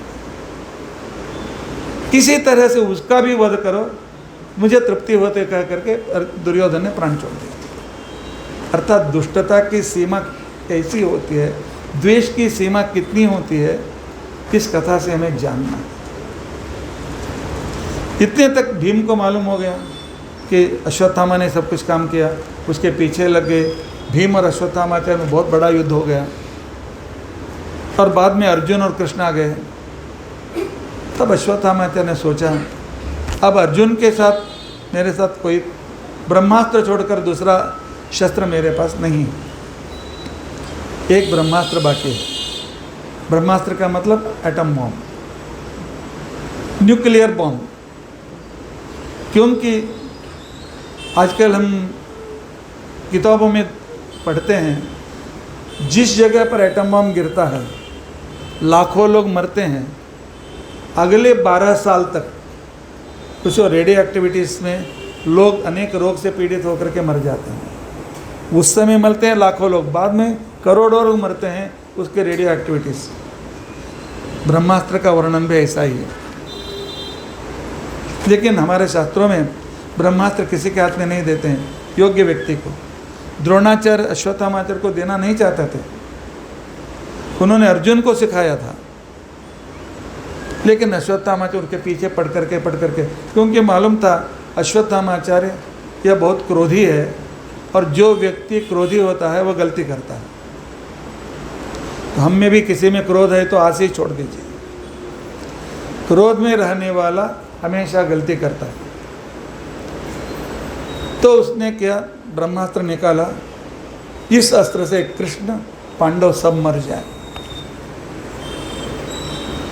उसी समय कृष्ण और अर्जुन भी आ गए।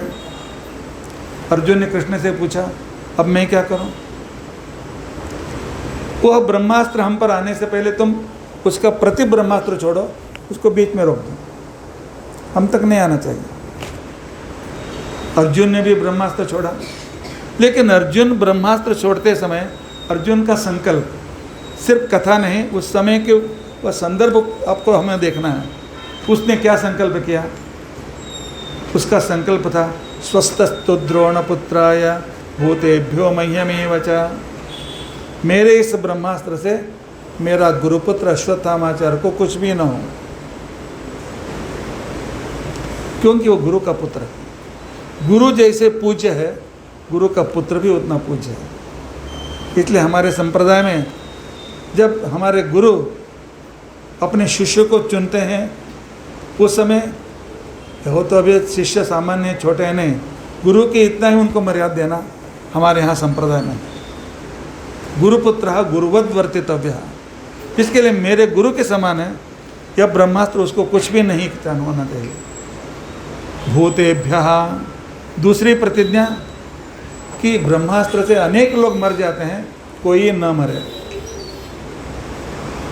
और ब्रह्मास्त्र हमारे लिए छोड़ दिया गया है, हम भी न मरे। अर्थात स्वार्थ लास्ट में, पहले गुरुपुत्र के बारे में दूसरा पूरे समाज की चिंता, बाद में अपनी चिंता। कृष्ण भगवान के संग में रहने वालों की लाने का यह स्वभाव और दुर्योधन के साथ में रहने वाले अश्वत्थामाचार्य का स्वभाव, दोनों को तराजू में रख लेकर के देखना चाहिए। अभी आज इस कथा से हमको निर्णय लेना चाहिए, क्या हम भगवान के भक्तों का संग करें या भगवान के द्वेषियों का संग करें। अश्वत्थामाचार्य के कहानी से हमें समझ लेना है। दोनों ब्रह्मास्त्र पास आ गए, दो ब्रह्मास्त्रों का संघर्ष, एक छोटा सा प्रलय। लेकिन भगवान को काल ऐसा नाम है, वह समय से पहले संसार को खत्म नहीं करता है। उसका एक नियम है, इतने सालों के पास यह युग समाप्त होना चाहिए, उसके बाद मनवंतर प्रलय, उसके बाद बड़ा प्रलय। ये भगवान का टाइम टेबल है, उसके पहले कोई प्रलय नहीं कर सकता है। तो उसके बीच में वेदव्यास प्रकट हो गए, उनके साथ नारद भी थे। उन्होंने कहा दोनों अस्त्र थम जाओ, और उन्होंने कहा दोनों कितने मूर्ख हो तुम लोग। ब्रह्मास्त्र ऐसे संकट में छोड़ा जाता है जब पूरे समाज के ऊपर संकट आ जाए। अभी कैसा संदर्भ तो नहीं है। अश्वत्थामाचार्य, तुम्हारा क्या उद्देश्य है? पांडवों को मार करके तुम्हें क्या मिलने वाला है? कृष्ण को मार करके तुम्हें क्या मिलने वाला है? सिर्फ उतना ही मिलेगा, दुर्योधन के मैंने वचन दिया, पूरा हो जाएगा। क्या फर्क नहीं। तुम्हारे जैसे आदमी के हाथ में ये अस्त्र शोभा नहीं देती है। इसलिए एटॉमिक जो न्यूक्लियर पावर है उस पर बहुत कड़ा पहरा रहता है। अयोग्य व्यक्तियों के पास, टेररिस्टों के हाथ में नहीं जाना चाहिए। सब तरह से इसकी रक्षा की जाती है। और अर्जुन, तुम समझदार हो, फिर भी ब्रह्मास्त्र। उन्होंने कहा मैं, कृष्ण ने आज्ञा दी तो ठीक है, वापस लो। अर्जुन ने अपने मंत्र से उसे उपसंहार किया। उपसंहार करना, वापस ले लेना। उसका उपसंहार कर लिया। अश्वत्थामाचार्य का वापस लो। अश्वत्थामाचार्य कोशिश कर रहे हैं, मंत्र ही याद नहीं आ रहे हैं, सब भूल गए, संकट हो रहा है, कैसे वापस लो, कैसे वापस लो। तब वेदव्यास ने कहा इसी को बोलते हो संगति का दोष। कोई भी मंत्र सिद्धि के लिए आदमी को ब्रह्मचर्य चाहिए। ब्रह्मचर्य से रहने वाला व्यक्ति ही मंत्र की सिद्धि प्राप्त कर सकता है। तो तब अर्जुन का एक ब्रह्मचारी था क्या? उसको 4 बीवियाँ थी, द्रौपदी, सुभद्रा, चित्रांगदा, उलूपी। नहीं, गृहस्थ को एक नियम है, वह शादीशुदा होने पर भी पति पत्नियों का संग महीने में कितने दिन साथ में रहना चाहिए, वह नियम है। उस नियम का वह पालन करेगा तो ब्रह्मचारी रहे। अर्जुन उस नियम का पालन करता था। अरे तो ब्रह्मचारी था न अश्वत्थामाचार्य? नहीं, मानसिक व्यभिचार भी ब्रह्मचर्य को नष्ट कर देता। उसने दुर्योधन को वचन दिया, तुम्हारी विधवा पत्नी में मैं संतान उत्पादन करूंगा। उसका ब्रह्मचर्य उसी समय चला गया। और दुष्ट को वचन दिया, उसी समय सब मंत्र भूल गए। मंत्र शक्ति नियम से रहने वालों के पास ही रहती है। सबके पास वो भी मंत्र पढ़ेंगे, मैं भी मंत्र पढ़ूंगा, नहीं। जो सिद्धि के साथ हैं उनके पास ही मंत्र सिद्धि होती है। तो तब वेदव्यास ने कहा ठीक है, तुम तो उपसंहार नहीं कर सकते हो, एक काम करो, तुम्हारा संकल्प चेंज करो। युद्ध में अभिमन्यु मर गया है, लेकिन युद्ध में एक नियम है, विशिष्ट व्यक्तियों का अंत्य संस्कार युद्ध पूरा होने के बाद करना चाहिए। अभिमन्यु का शरीर अभी भी प्रिजर्व करके रखा गया है, उस पर इस ब्रह्मास्त्र को छोड़ दो।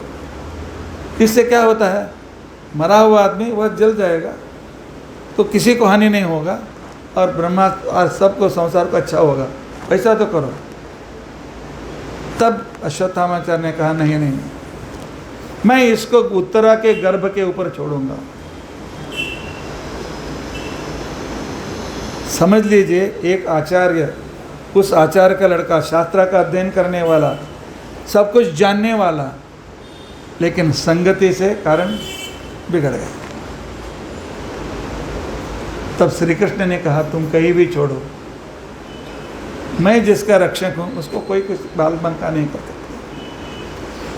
उत्तरा के घर पर छोड़ो या मुझ पर छोड़ो, किसी पर छोड़ो, जब तक कृष्ण उसका रक्षक है तो संसार में कोई भी शक्ति उसका बाल बांका नहीं कर सकता। अश्वत्थामाचार्य ने अपने दुष्टता के अनुसार उसे छोड़ दिया। उत्तरा को लगने लगा कोई आग मेरे पास आ रही है, बहुत बड़ी अग्नि आ रही है।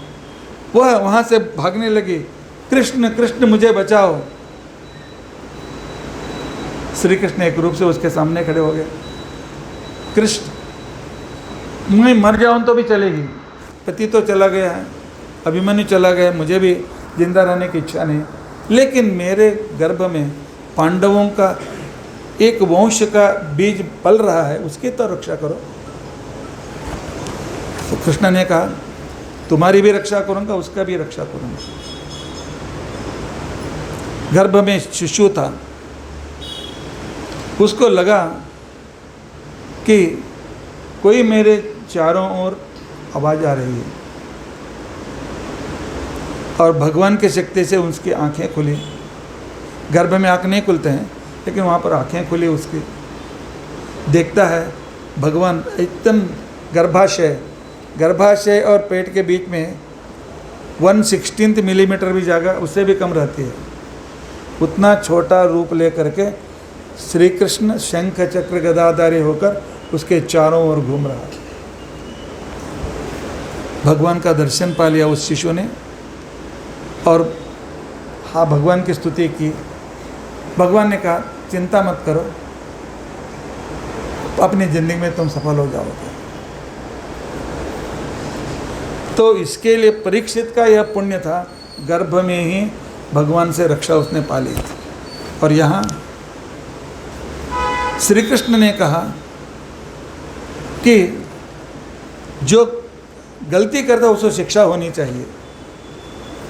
वैसे तो नियम के अनुसार अश्वत्थामाचार्य को मृत्यु दंड देना चाहिए, लेकिन यह आचार्य पुत्र है। उस समय जो बड़े गुरु के पुत्र होते थे उनको मरण दंडन नहीं दिया जाता था। इसके लिए एक काम था, उनका सब कुछ जो पैसे हैं, घर है, सब कुछ उसको से ले लेना चाहिए और उसका सिर मुंडन करके गांव से काला पानी के लिए छोड़ देना चाहिए। यह बड़ी शिक्षा थी उस समय ब्राह्मणों के लिए। तब वेदव्यास ने कहा, भीम अपना खड्ग उठाओ, अश्वत्थामा के सिर के ऊपर एक रत्न है, उसको काट करके निकाल दो। जब तक वह रहता है उसको भूख नहीं, प्यास नहीं लगता है, वो हमेशा विजयी बनता है। जन्म से उसको भाग्यता हुआ, उसको निकाल लो। और अश्वत्थामाचार्य से कहा, इतना दुष्ट काम तूने किया है, इसके लिए अभी जो रत्न निकालने के बाद जो घाव होगा वह कलयुग समाप्ति पर्यंत और 4 लाख साल बाकी हैं, 4,20,000 तक साल बाकी हैं। तब तक यह घाव ताज़ा रहेगा, उसमें पू हो जाएगा, दुर्गंध आएगा, पीड़ा होगी, पीड़ा का सहन करो। अर्थात दुष्टों को साथ देने वाले को भगवान ने शिक्षा दे दी। तब अश्वत्थामाचार्य को बुद्धि आई, हाथ जोड़ा, कुछ तो कंसेशन दीजिए। तो उस समय भगवान ने कहा, वेदव्यास जी ने कहा, कलयुग में जहाँ जहाँ भागवत का सप्ताह चलता है, जहाँ जहाँ महाभारत का प्रवचन चलता है, वहाँ पर जाओ और पर वहाँ पर बैठा रहो। इसलिए भागवत सप्ताह में पहले दिन से अश्वत्थामाचार्य आकर बैठे हैं, अपनी कहानी वे सुन रहे हैं, दुष्ट की संगति से मुझे कैसी शिक्षा मिली। उतना दिन तुम्हें पीड़ा नहीं होगी, उतना दिन तुम्हारे शरीर से दुर्गंध नहीं आएगा, और भागवत सप्ताह करने वाले कराने वाले ने तुम पर उपकार किया है, तुम्हें एक काम करना है, उनको सबको भगवान में भक्ति मिले ऐसा आशीर्वाद दे करके तुमको निकल जाना है। और यहाँ जब द्रौपदी को मालूम हो गया अश्वत्थामाचार्य ने मेरे 5 पुत्रों को मारा है, वह भीम के पास आए। भीम ने कहा था जिसने मारा है उसे बांध करके तुम्हारे पैर में पर डाल देता हूँ। भीम ने अश्वत्थामाचार्य को बांध लिया। अर्जुन भी उनके साथ में था। द्रौपदी के पास आ गए, उसके सामने डाल दिया। द्रौपदी, तुम्हारे हाथ में खड्ग दे या मैं खड्ग लूँ, इसका सिर तुम काटना चाहती हो? तुम्हारे 5 पुत्रों को इसने सोए समय से मार दिया है, क्या शिक्षा देना चाहिए? तो मेरे जैसा होता तो जाओ तलवार दे दो, मैं सिर काट लूँगा। भगवान के भक्त इतने क्रूर नहीं होते। भगवान के भक्तों का लक्षण होता है दया, करुणा। उसने कह दिया कि छोड़ दो, इसको छोड़ दीजिए। मुच्यताम मुच्यताम एषः, क्यों? यह हमारे गुरु पुत्र है, द्रोणाचार्य का पुत्र है, और गुरु के पुत्र में उनका अंश रहता है। इसलिए अब गुरु को हमने कितना भी उतने बड़ा पूरा काम किया है, उसको शिक्षा भगवान देते हैं। मुच्यताम मुच्यताम एषः। और दूसरा कारण यह भी है कि माँ को अपने संतान का मरण बहुत दुखदायी होता है। माँ सब कुछ सहन कर लेती है, लेकिन अपने संतान का, अपने सामने अपने संतान की मृत्यु उसके ज़िंदगी में बहुत बड़ा दुख होता है। और वह दुख मैं सहन कर रही हूँ। मेरे सामने 5 लड़के ही चले गए। इस अश्वत्थामाचार्य की माँ अभी जिंदा है, उसकी क्या गलती है? युद्ध में अपने पति को खो लिया उसने, अभी पुत्र को भी खो जाएगी तो बहुत दुखी होगी, इसलिए छोड़ दीजिए उसे। कृष्ण भक्त का, अर्जुन का स्वभाव, भीम का स्वभाव और द्रौपदी का स्वभाव का अध्ययन कीजिए। सिर्फ कथा सुन करके नहीं, भगवान के भक्त कभी क्रूर नहीं हो सकते हैं। भगवान के भक्त भगवान के आज्ञा के अनुसार जो भी युद्ध आदि करते हैं, लेकिन स्वभावतः क्रूर नहीं होते हैं। छोड़ दिया गया। बाद में धर्मराजा, अभिषेक का समय आ गया। तब धर्मराजा ने कहा कि इस सिंहासन पर मैं नहीं बैठूंगा, क्योंकि इस सिंहासन के लिए, इस राज्य के लिए हमने अपने सभी बंधुओं को मार दिया। भीष्माचार्य को शरपंजर में सुला दिया, द्रोणाचार्य को मार दिया, कर्ण को मारा, और हमारे कितने बंधु, सब दुर्योधन, सब अपने चचेरे भाई थे। यह सिंहासन रक्त से भरा हुआ है, इसलिए मैं राजा नहीं बनूंगा। अभी हमारे सामने प्रश्न है कि श्री कृष्ण पांडवों के साथ रह करके उन्होंने युद्ध करवाया। शास्त्र में कहा जाता है अहिंसा परमो धर्मः। तो अहिंसा सत्यम अक्षरेयम, भगवत गीता में भगवान स्वयं कहता है कि अहिंसा, सत्य, अस्तेय, ये सब अच्छा धर्म है। फिर भी युद्ध छोड़कर जाने वाले अर्जुन को युद्धस्थ विगतज्वरः, युद्ध करो, जाओ। यह कहाँ का न्याय है? एक जगह बोलते हो अहिंसा करो, एक जगह बोलते हो कि हिंसा मत करो तो युद्ध करो। यह कहाँ का न्याय है? यह समस्या तो उसके सामने आ गई। हमारे यहाँ भी एक महात्मा हो गए, उन्होंने कहा था कि एक गाल पर किसी ने मारा तो दूसरा गाल उनके सामने करो। क्या यह योग्य है? क्या योग्य है? तो पांडवों ने युद्ध क्यों किया? जब भगवान ही पांडवों के साथ रहकर युद्ध कराते हैं और फिर बोलते हैं अहिंसा, ये कैसे दोनों को जोड़ना चाहिए? धर्म राजा को यह संशय आ गया था कि उषा से हमने राज्य पा लिया, नहीं चाहिए मुझे। सबने समझाया नहीं, क्षत्रियों का कर्तव्य है, मैं किसी को जान से मारूंगा तो मुझे शिक्षा मिलनी चाहिए, लेकिन एक मिलिट्री व्यक्ति 10 शत्रुओं को मारा तो उसको वीर चक्र मिलता है। दोनों की एक ही काम है, मैं भी मारता हूँ, मुझे शिक्षा दी जाती है, फांसी पर चढ़ाया जाता है, और जितने ज़्यादा लोगों को मिलिट्री वाला मारेगा उसको वीर चक्र मिलता है। यह कैसा? यही नियम है, जिसका काम जो करेगा उसके लिए वह,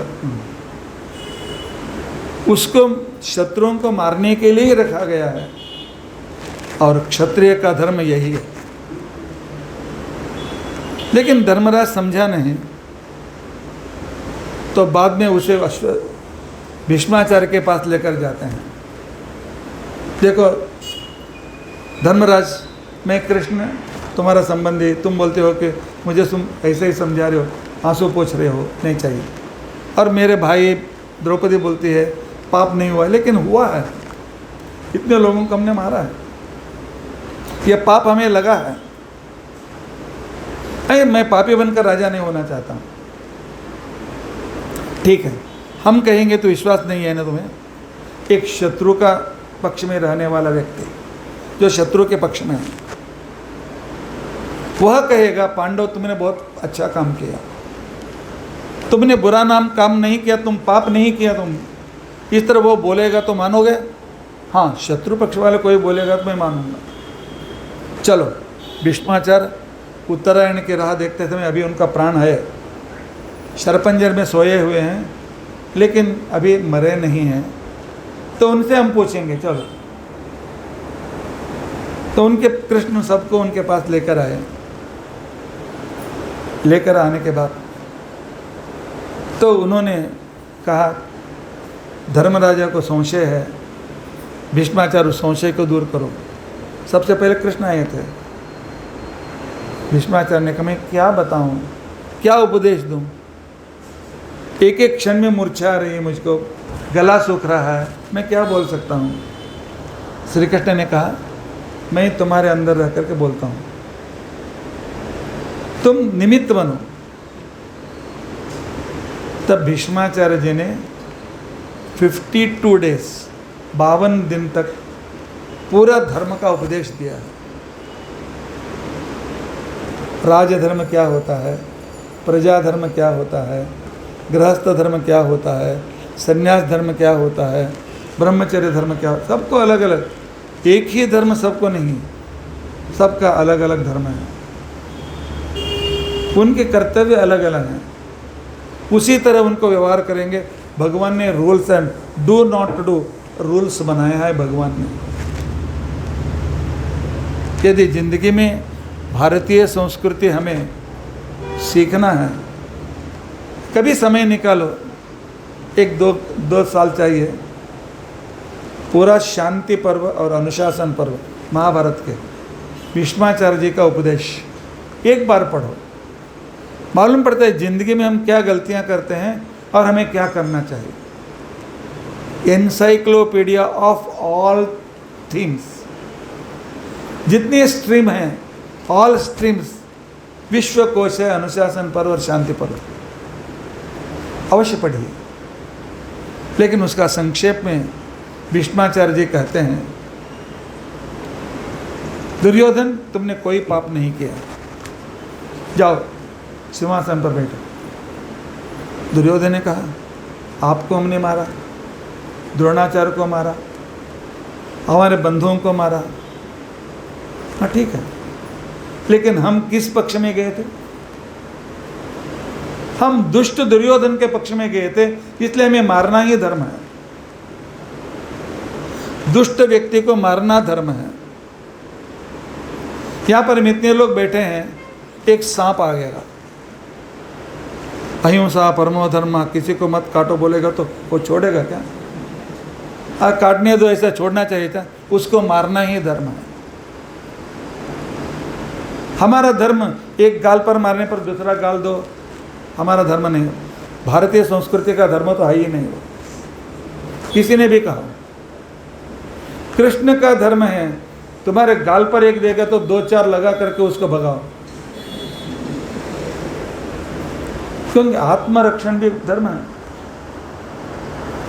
तो इसके लिए अहिंसा परमो धर्म कह करके हमने चीन को अपने बढ़त भूभाग दे दिया, पाकिस्तान को दे दिया। यह हमारा भारतीय संस्कृति नहीं है। तो हमारा रक्षण शत्रु को मारना ही धर्म है। यहाँ पर यही अहिंसा है। श्री कृष्ण की परिभाषा है अहिंसा असाधु हिंसा श। दुष्ट व्यक्तियों को, चोरों को मारो, अन्यायी को मारो, रिश्वत लेने वालों को मारो, गलती करने वालों को कभी क्षमा मत करो, चाहे वो तुम्हारा लड़का हो, तुम्हारे पिता हो या कोई भी हो। गलती करने वाला शिक्षा के लिए योग्य है। और गलती किया था अश्वत्थामाचार्य ने, द्रोणाचार्य ने, कृपाचार्य ने, सब दुर्योधन के पक्ष में रह गए। जो दुष्ट दुर्योधन पांडवों को तो बहुत पीड़ा दिया, मरने के लिए बहुत बार कोशिश की, मारने के लिए कोशिश की। बाद में तो उनको जुओं में फंसा करके पूरा स्वयं ले लिया, द्रौपदी का अपमान किया। उस आदमी को जिंदा रखना ही अधर्म है। वैसे आदमी को जिंदा रखना अधर्म है। और कृष्ण इसलिए तुम्हारे पक्ष में आए क्योंकि उनको मारना ही धर्म था। क्योंकि तुम क्षत्रिय हो, तुम ब्राह्मण नहीं हो। हाँ, ब्राह्मण को शस्त्र उठाने के लिए परमिशन नहीं है। ब्राह्मण का काम है पढ़ाई करो, अध्ययन करो, तपस्या करो और अपनी तपस्या से समाज का उपकार करो। तुम्हारा आशीर्वाद से उनका भला होना चाहिए। लेकिन आशीर्वाद देने के लिए तो सिद्धि तो पाना जरूरी है। मंत्र सिद्धि तो पाओ, तभी आशीर्वाद देने में शक्ति आती है। ऐसा ही आशीर्वाद देंगे तो ऐसा आशीर्वाद कैसे पूरा होगा।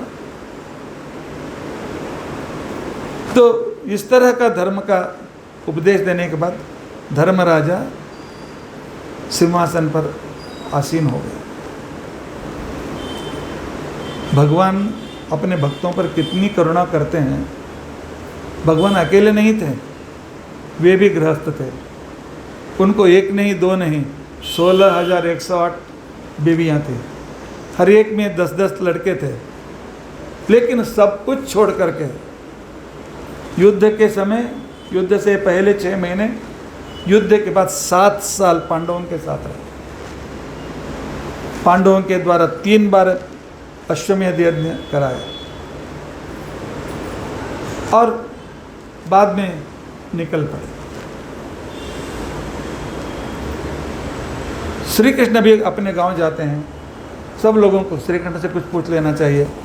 हमारे जैसे लोग, कृष्ण मेरी लड़की की शादी नहीं हुई, आशीर्वाद दो।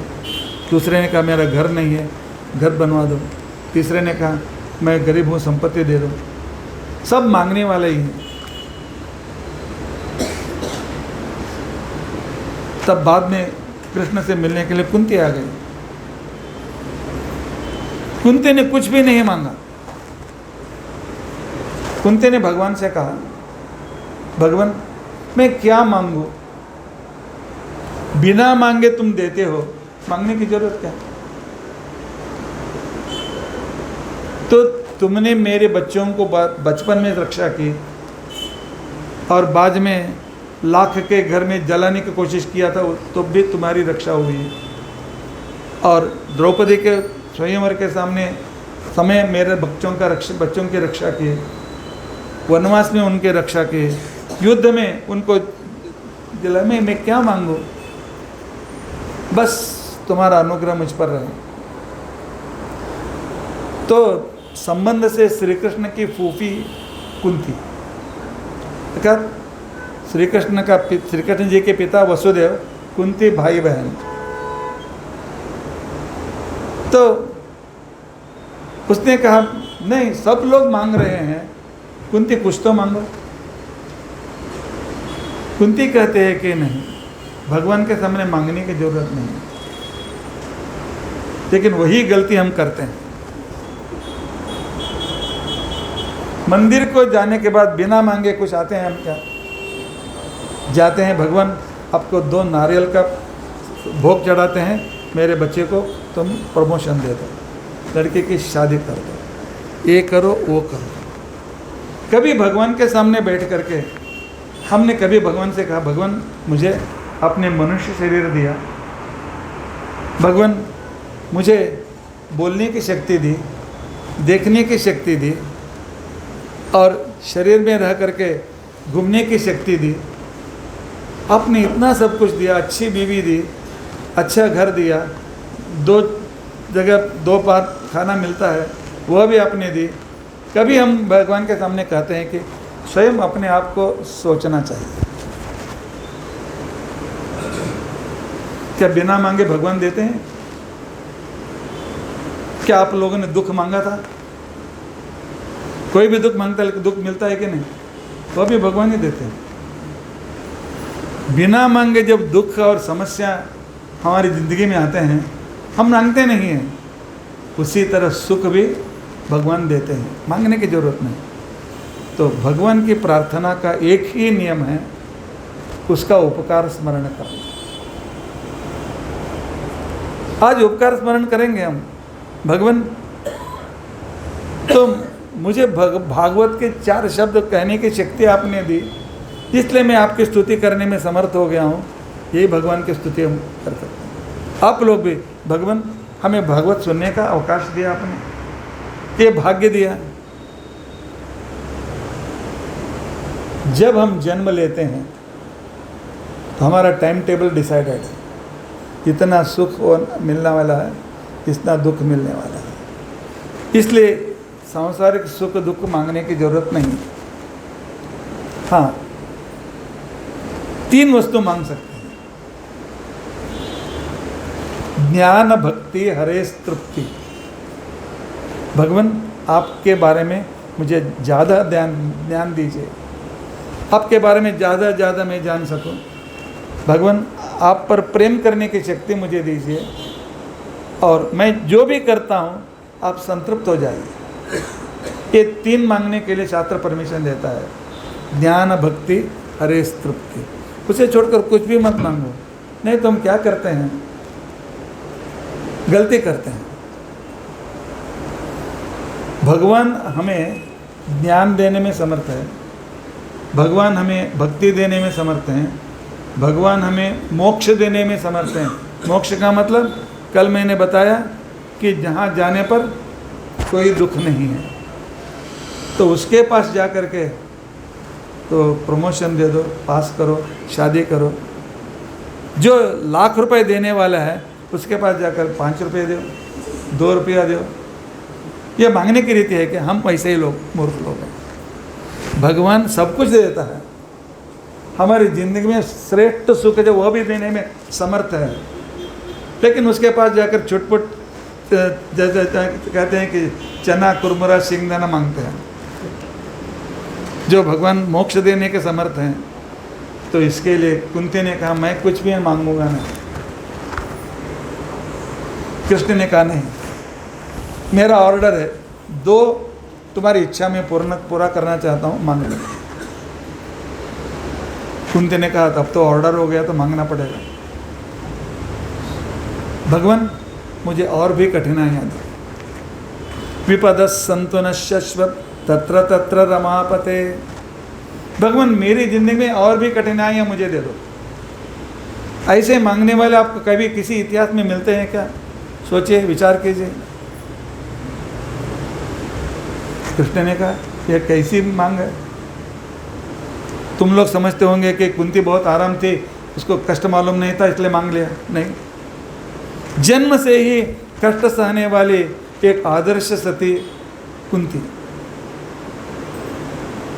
जन्म हुआ, माँ का दूध पीने के लिए उसको नहीं मिला, क्योंकि उसके पिता ने अपने मित्र कुंती भोज को कहा था कि जो शिशु होगा तो मैं तुम्हें दे दूंगा।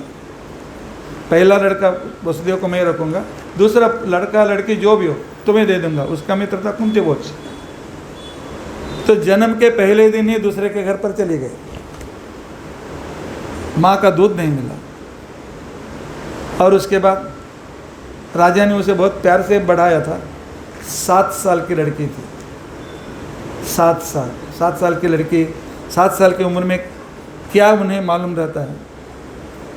कुंती भोज के घर में दुर्वासा ऋषि आए। दुर्वासा ऋषि ने कहा तुम्हारे महल में एक जगह पर रह करके मुझे 12 साल का एक साधना करनी है, 12 साल की साधना करनी है। मुझे एक ऐसे विश्वासी व्यक्ति दो दिन रात मेरी सेवा वो करे।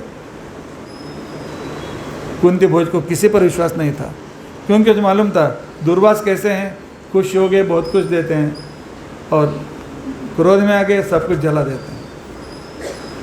उसे विश्वास रखा अपनी लड़की पर, कुंती पर उसने विश्वास रखा। 7 साल की लड़की एक बड़े क्रोधी महात्मा की सेवा में रहने, खेलना छोड़ दिया, अपनी इच्छाएं छोड़ दी। 12 साल